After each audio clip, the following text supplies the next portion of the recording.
તો પ્રધાનમંત્રી મોદીએ ગઈકાલે રાષ્ટ્રજોગ સંબોધન કર્યું અને ત્યારબાદ આજે એરબેઝની મુલાકાત છે તે મુલાકાત એક છે પણ સંદેશ અનેક છે। આદમપુર એરબેઝ જે પંજાબના જલંધરમાં આવેલો એરબેઝ રણનીતિક રીતે ખૂબ જ મહત્વનું માનવામાં આવે છે અને એટલા માટે જ પાકિસ્તાને તેને ધ્વસ્ત કર્યાનું જુઠ્ઠાણું ચલાવ્યું હતું અને અહીં પહોંચીને પ્રધાનમંત્રીએ સ્પષ્ટ કરી દીધું છે કે પાકિસ્તાન જે છે તે જુઠ્ઠાણું ચલાવી રહ્યું હતું અને તેની પોલ જે છે તે પ્રધાનમંત્રી દ્વારા ખોલી દેવામાં આવી।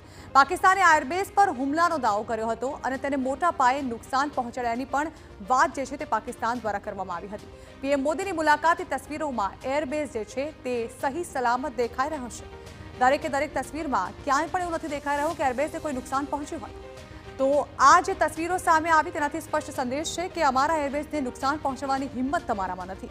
તો વેસ્ટર્ન એર કમાન્ડ જે છે ભારત પશ્ચિમી સીમાનું રક્ષણ માટે તૈનાત છે વેસ્ટર્ન એર કમાન્ડ અને અહીં પહોંચીને પ્રધાનમંત્રી મોદીએ પણ સંદેશ આપ્યો કે અમારી જે એર ડિફેન્સ સિસ્ટમ પણ છે તે ખૂબ જ મજબૂત છે, તેને નુકસાન પહોંચાડવાનું વિચારી પણ ન શકાય। રાજસ્થાન, પંજાબ, હરિયાણા અને જમ્મુ કાશ્મીરના હવાઈ ક્ષેત્રની તે રક્ષા કરે છે। તો વેસ્ટર્ન એર કમાન્ડ હેઠળના તમામ રાજ્યોની સરહદ પાકિસ્તાન સાથે જોડાયેલી છે અને પાકિસ્તાન એટલા માટે જ તે લગભગ 100 કિલોમીટર દૂર છે, એટલા માટે જેવું બતાવવાની કોશિશ કરી કે અમે નુકસાન પહોંચાડ્યું છે। અહીં MiG-29 અને સુખોઈ 30 દેશની સુરક્ષા માટે અહીં જે રાખવામાં આવ્યા છે તે ખૂબ જ મહત્વના છે। તો રાફેલ પણ વેસ્ટર્ન એર કમાન્ડનો હિસ્સો છે। તેના પાકિસ્તાની મીડિયા દ્વારા રાફેલ પર પણ અટેક થયો હોય તેવી તસવીરો બતાવવામાં આવી હતી। જોકે આ જ ફાઇટર જેટે પાકિસ્તાનના એરબેઝ પર હુમલા કર્યા હતા અને તેને નુકસાન પહોંચાડવામાં પાકિસ્તાન અસમર્થ સાબિત થયું હતું। વેસ્ટર્ન એર કમાન્ડ પાસે S-400 ડિફેન્સ સિસ્ટમ છે જેને પણ નુકસાન પહોંચાડ્યું હોવાના દાવા પાકિસ્તાન દ્વારા કરવામાં આવ્યા હતા। જોકે આ અંગે સેનાએ આ વાતને ખારિજ કરી હતી। અહીં આકાશ અને બરાક 8 જેવી ઘાતક મિસાઇલો પણ જે છે તે રાખવામાં આવે છે। ડ્રોન હુમલાને નષ્ટ કરવા માટે પ્રભાવશાળી પ્રણાલી જે છે તે અહીં ઊભી કરવામાં આવી છે। 1800 કિલોમીટરના હવાઈ ક્ષેત્ર પર નજર રાખવામાં આવે છે અહીંના આધુનિક રડાર દ્વારા।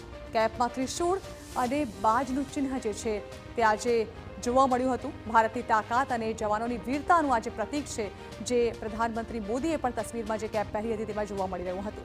સાથે જ દુશ્મન સામે લડવાનો દ્રઢ સંકલ્પનો સંદેશ આજની મુલાકાત દ્વારા પ્રધાનમંત્રી મોદીએ આપ્યો।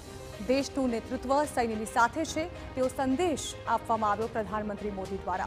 સરકાર સૈન્યની વીરતા અને બલિદાનને બિરદાવે છે। તેમણે જે સંબોધન કર્યું, જવાન સાથે મુલાકાત કરી અને તે બાદ તેઓએ આ નિવેદન પણ આપ્યું। સરકાર સૈન્યની વીરતા અને બલિદાનને બિરદાવે છે કારણ કે પાકિસ્તાન દ્વારા જે અટેક કરવામાં આવ્યો હતો તે બાદ જે ભારતે જડબાતોડ જવાબ આપ્યો છે તેણે સાબિત કર્યું છે કે ભારતની સૈન્ય તાકાત જે છે તે દરેક મોરચે લડવા માટે સક્ષમ છે। આ સાથે સમાચારોમાં હાલ રોકાઈશું બ્રેક માટે। બ્રેક બાદ અન્ય સમાચાર